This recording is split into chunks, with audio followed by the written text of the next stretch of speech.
Binationaux BXL. Et la chaîne YouTube qui vous montre les binationaux congolais d'Europe. Les binationaux de Belgique, France, Allemagne, Grande-Bretagne, etc.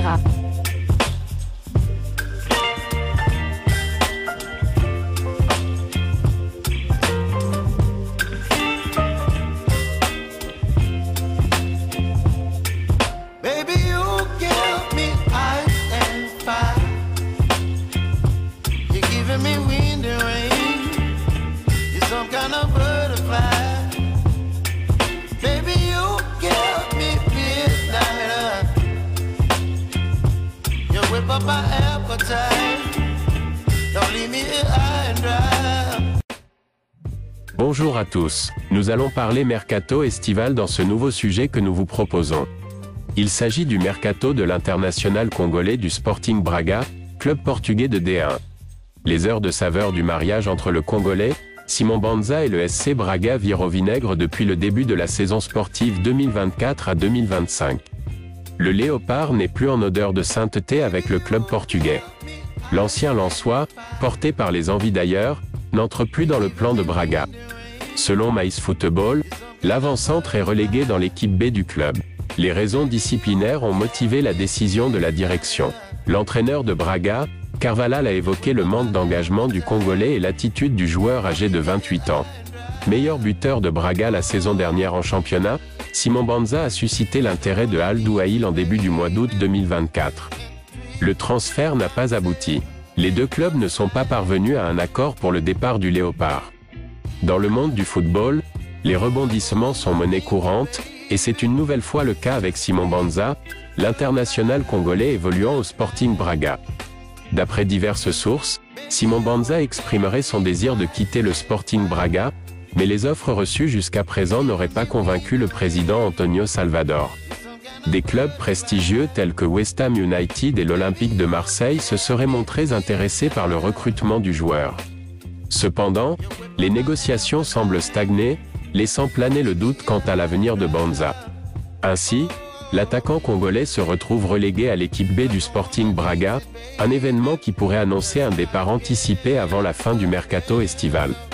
Qu'en pensent nos analystes? Le dossier Simon Banza avec le Sporting Braga semble nous rappeler encore un autre dossier qui concerne le capitaine des Léopards, Chancel Mbemba Mangoulou. Et donc le voilà maintenant relégué en équipe B de cette formation parce que le Sporting Braga aimerait bien s'en débarrasser, aimerait bien faire de l'argent derrière quand même la brillante saison accomplie par Simon Banza. Et donc ils veulent monnayer cela au plus offrant, et Simon Banza n'a pas envie aussi de partir n'importe où, donc voilà, il souhaitait aller à l'Olympique de Marseille, ça n'a pas abouti. West Ham s'était présenté et maintenant il y a des appels comme ça de pays du Golfe, et donc peut-être en s'entêtant, en manifestant le besoin de partir absolument, et en même temps les dirigeants du Sporting Braga, agacés par cela, l'ont un peu freiné, ils l'ont poussé en équipe B pour qu'ils puissent peut-être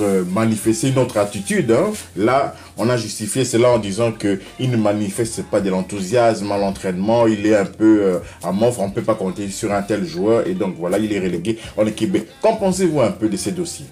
C'est triste, c'est malheureux à dire que votre joueur qui était il y a encore quelques mois, votre meilleur joueur de la saison, soit ainsi relégué en équipe B. Ça fait mal. C'est un peu le cas similaire de Chancel Mbemba, sauf que Simon Banza est encore sous contrat avec Braga pour 2 ou 3 saisons encore, si mes souvenirs sont bons. Sauf que Chancel Mbemba, lui, son contrat expire normalement en juin 2025. Ça fait mal parce que pour tous les bons et loyaux services que Simon Banza a rendus à ce club de Braga, voir l'aventure s'est terminée ainsi, c'est pas tellement bon. Ça prouve qu'en football, il n'y a pas d'amitié, il n'y a pas voilà, il n'y a que les intérêts des uns des joueurs. Je veux mettre aussi les joueurs dessus parce qu'il y a aussi certains joueurs qui cassent leur contrat parce qu'ils veulent partir ailleurs. Et puis les intérêts des clubs. Je peux comprendre le club de Braga, mais moi aussi personnellement je comprends aussi l'attitude de Simon Banza. Il faut savoir que pour qu'il y ait un transfert, faut que les trois parties s'entendent, c'est-à-dire l'équipe de Mondrel, c'est l'équipe qui veut acheter le joueur, l'équipe qui veut vendre le joueur, et le joueur lui-même aussi doit avoir son mot à dire, car c'est lui, c'est lui le plus concerné dans cette histoire-là. Simon Banza veut aller ailleurs. Malheureusement, c'est vrai qu'il y a des équipes comme West Ham en première ligue, il y a l'Olympique de Marseille du côté de la France. En Italie, on avait une équipe comme l'AS Roma. On a même cité du côté du Portugal Porto qui l'avait sollicité à un moment, le Sporting de Lisbonne aussi. C'est vrai qu'il y a aussi des équipes du Golfe, des pays du Golfe. On parlait souvent surtout des Émirats Arabes Unis. C'est là que je pense que c'est eux qui étaient vraiment prêts à mettre l'argent demandé par le président de Braga. Mais bon, il y a d'autres équipes qui sollicitent Simon Banza, c'est à sa convenance, mais malheureusement, c'est les sommes demandées par le président ne satisfont, ça ne satisfait pas. Donc c'est pour ça que Simon Banza était un peu énervé par rapport à cette situation-là. Il a été relégué en équipe réserve pour mesures disciplinaires. On comprend déjà le pourquoi. Donc c'est dommage. On espère que ça va bien se terminer pour Simon Banza qui a rendu des fiers services à ce club de Braga. Je le disais encore. Il a terminé deuxième meilleur buteur du championnat portugais avec 21 réalisations derrière le Suédois du Sporting Lisbonne, Gyökeres. Donc Simon Banza a égalé le nombre de buts marqués par un joueur de Braga lors d'une saison complète de la Ligue portugaise. Donc aucun joueur depuis que Braga existe, aucun joueur de Braga n'a marqué plus de buts que Simon Banza en une seule saison au championnat portugais. Donc il y a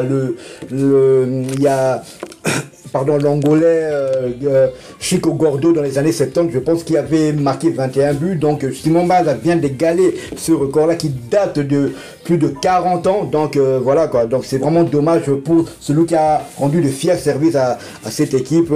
Le mettre comme ça sous le banc des accusés, c'est terrible.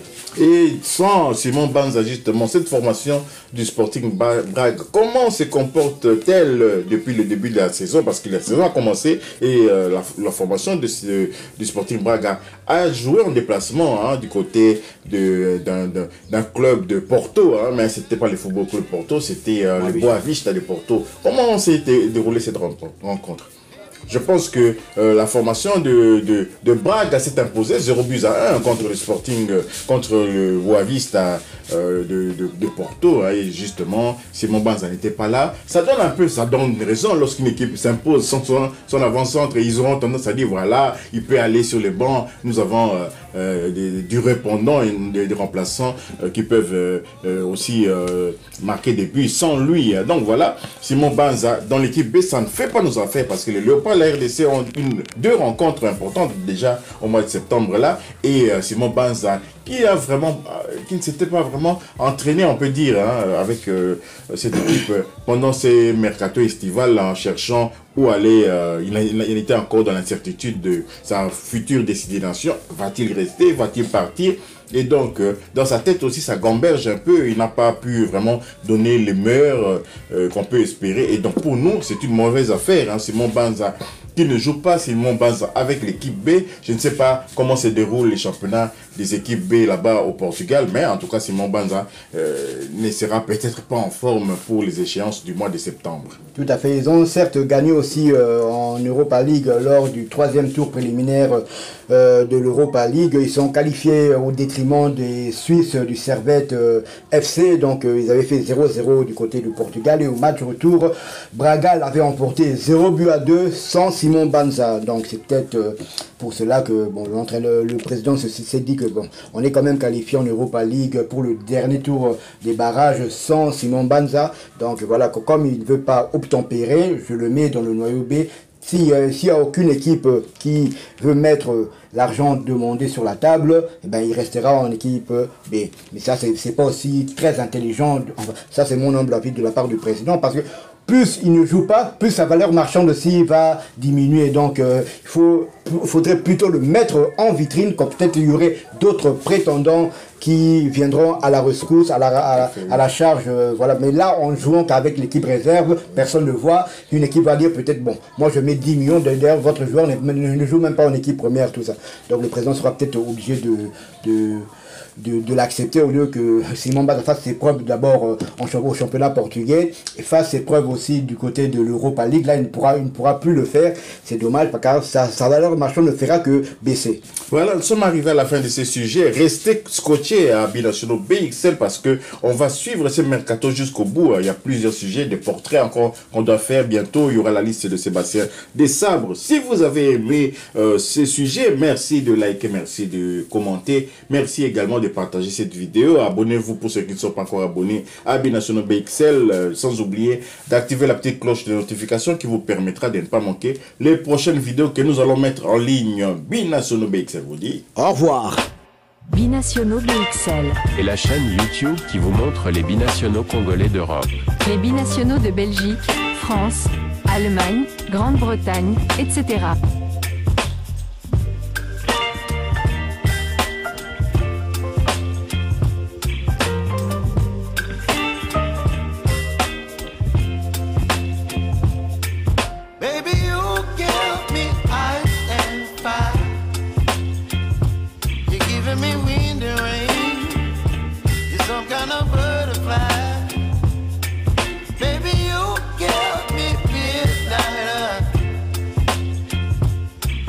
My